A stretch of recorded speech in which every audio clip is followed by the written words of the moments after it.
Veľmoci si dnes robia doslova čo chcú. Úplne vymazali existenciu medzinárodného práva a nevyhnutnosť jeho dodržiavania.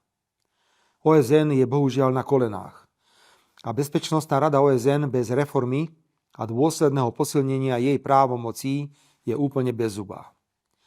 V malej krajine ako je Slovensko nezmôžeme nič.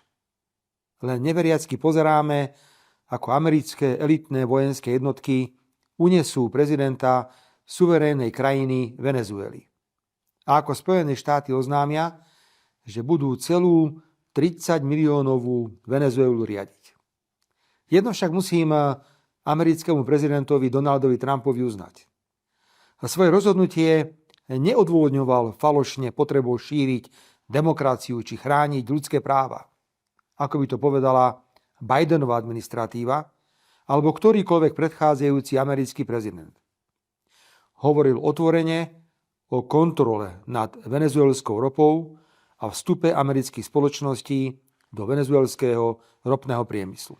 Vojenský útok na Irak mal tú istú motiváciu.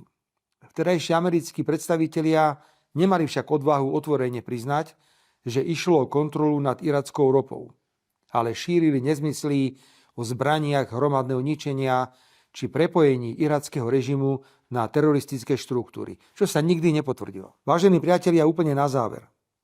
Aj pred druhou svetovou vojnou sme boli svedkami lokálnych konfliktov.